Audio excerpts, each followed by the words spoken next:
যে রাজ্য বিজেপি ওটা সাইনবোর্ডও নয়, ওটা ভিজিটিং কার্ডে পরিণত হয়েছে।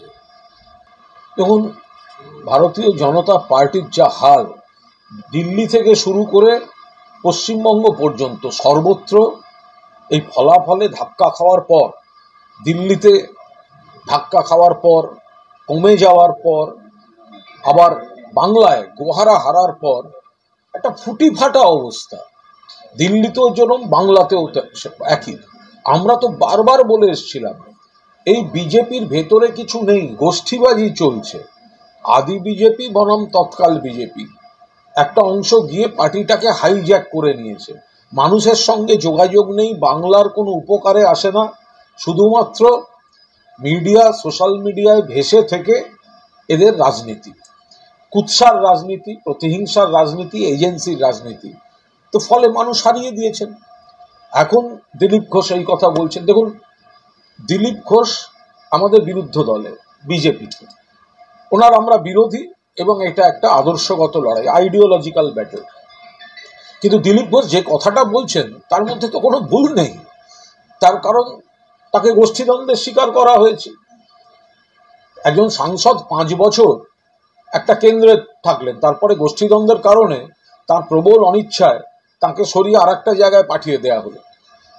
সেই জায়গাটাতে তিনি হারলেন, তার পুরনো জায়গাও হেরে গেল। এতে তৃণমূলের আমরা খুবই আনন্দিত। তো বিজেপির মধ্যে এখন এই কাদা ছুড়ি হবে তো স্বাভাবিক। একের পর এক বিজেপি নেতারা আমরা দেখতে পাচ্ছি তারা এখন সব বলছেন। তো এই বিলম্বিত বোধোদয় কেন?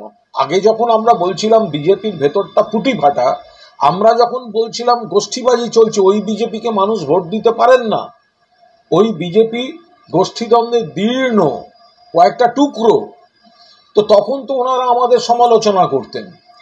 তো এখন সব বিজেপি যা যা সব ভেতর থেকে এক একজনের বক্তব্য শোনা যাচ্ছে, তাতে প্রমাণিত হচ্ছে যে রাজ্য বিজেপি ওটা সাইনবোর্ডও নয়, ওটা ভিজিটিং কার্ডে পরিণত হয়েছে।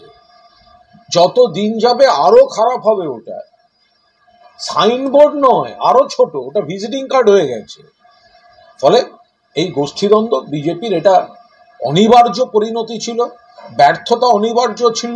আর ব্যর্থতা হলেই কাদা ছোঁড়াছুড়িটা শুরু হবে, এই গোষ্ঠীবাজি নগ্নভাবে প্রকাশ্যে চলে আসবে। এ তো স্বাভাবিক ছিল। তৃণমূল তো এটা গোড়ার থেকে প্রকাশ্যে বলে এসেছে। এনডিএর বৈঠকে মোদী বলছেন যে শরিকদের সম্মতির ভিত্তিতেই সরকার চলবে এবং সংখ্যাগরিষ্ঠতা নয়, সবার সম্মতিতেই সরকারটা চলবে। দেখুন, নরেন্দ্র মোদীর আজকের দিনের বৈশিষ্ট্য হচ্ছে যে ব্যক্তি গত কবছর ধরে আত্মনির্ভরতার জ্ঞান দিয়ে এলেন, তাকে একটি পরনির্ভর সরকার তৈরি করতে হচ্ছে। আত্মনির্ভর জ্ঞান এত দিয়েছেন যে তাকেই একটা পরনির্ভর, শরিক নির্ভর সরকার তৈরি করতে হচ্ছে। এবং আমরা রাজধানীর অলিন্দ থেকে যা স্পন্দন পাচ্ছি, তাতে নরেন্দ্র মোদী যদি বা শপথ গ্রহণ করে সরকার গঠন করেন, এই সরকার কোনো অবস্থায় স্থায়ী সরকার হবে না। সম্পূর্ণভাবে কয়েকজনকে কিছু তাদের দাবি, কিছু দরাদরি, কোনোভাবে ফাঁক ভরাটের চেষ্টা করে একটা নড়বড়ে সরকার তৈরি করার চেষ্টা করছেন নরেন্দ্র মোদী। এই সরকার স্থায়ী হবে না। এই সরকার অদূর ভবিষ্যতেই চরম নাটকীয় চোরাস্রোতের মধ্যে পড়বে। এই সরকারের ভবিষ্যৎ অনিশ্চিত। রবিবার শপথ নিতে যাচ্ছেন প্রধানমন্ত্রী, কিন্তু তার আগে মন্ত্রিত্ব নিয়ে দড়ি টানাটানি চলছে। 6টা দপ্তর চাইছে চন্দ্রবাবু নাইডু, তাকে 4টে দেওয়া হবে বলে যেটা সূত্রমার বোঝায়। দেখুন, এটা সম্পূর্ণ তাদের ব্যাপার, এখানে আমরা কোনো মন্তব্য করাটা কোনো সমীচীন নয়। কিন্তু এই যে আমরা আবার বলছি যে 400 পাবে এনডিএ, হলো না। বিজেপি একাই গরিষ্ঠতা পাবে, হলো না। মানুষ বিজেপিকে হারিয়ে দিয়েছেন। আমি আবার বলছি, আত্মনির্ভর আত্মনির্ভর আত্মনির্ভর এই কথাটা নরেন্দ্র মোদী বলতে বলতে আজকে তিনি পরনির্ভর হয়ে গেছেন। আজকে তাকে যাদের সঙ্গে ঝগড়া ছিল একসময়, নীতিশ কুমার, প্রণাম করতে যেতে হচ্ছে। চন্দ্রবাবু নাইডু, যাকে অ্যারেস্ট করাতে হচ্ছিল, তাকে পাশে বসে জামাই আদর করতে হচ্ছে। ফলে সব দিক দিয়ে কোনো ক্রমে ক্ষমতাটা রাখার জন্য এত রকম জায়গায় আপোষ করতে হচ্ছে যে এই আপোষের সরকার, নড়বড়ে সরকার, দরাদরির মাধ্যমে গড়ে ওঠা সরকার, আরো যা যা ইনফরমেশন আসছে, এটা নড়বড়ে সরকার। এই সরকার কয়েকদিনের মধ্যেই নাটকীয় চোরা স্রোতের মধ্যে পড়তে চলেছে। যদি শপথ অব্দিও এই সরকার পৌঁছয়, যদি সরকারটা শরিক নির্ভর, জোট নির্ভর সরকার আদৌ নরেন্দ্র মোদী শপথ অব্দি জানো, তাহলেও এই সরকারের ভবিষ্যৎ সম্পূর্ণভাবে অনিশ্চিত। নীতিশ কুমার, যিনি রাজনীতিতে পল্টুরাম বলে পরিচিত, তিনি আজকে বৈঠকে প্রতিশ্রুতি দিয়েছেন যে পূর্ণ মেয়াদ মোদী সরকারের সঙ্গে থাকবেন, ইধার উধার করে লাভ নেই বলে তার বক্তব্য। দেখুন, কেউ যদি কোনো প্রতিশ্রুতি দিয়ে থাকে সেটা তাদের ব্যাপার, এরা সিনিয়র নেতা, আমরা কাউকে এই মুহূর্তে কোথাও কোনো ছোট করতে চাই না।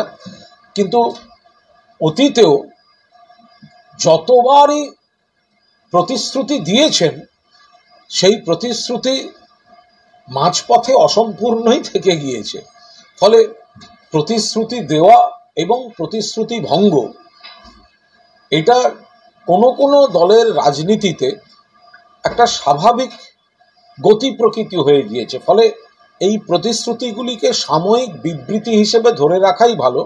এই প্রতিশ্রুতির উপর দাঁড়িয়ে দীর্ঘমেয়াদী কোনো রাজনৈতিক সমীকরণ ভাবার কোনো কারণ নেই। প্রধানমন্ত্রী আজকে বৈঠকে এটাও ইঙ্গিত করেছেন 2029 অব্দি তিনি থাকবেন, কিন্তু তার বয়স তো সামনের বছর 75। দেখুন, ভারতীয় জনতা পার্টির ক্ষেত্রে এক এক রকম নিয়ম শুনি।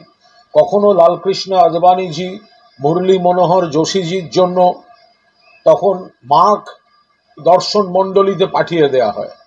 আবার নরেন্দ্র মোদী যা হিসাব দিচ্ছেন যে তিনি অনেক দিন এসব থাকবেন এসব দিচ্ছেন, অ্যাকচুয়ালি উনিও জানেন একটা অনিশ্চিত সরকার ধরছেন।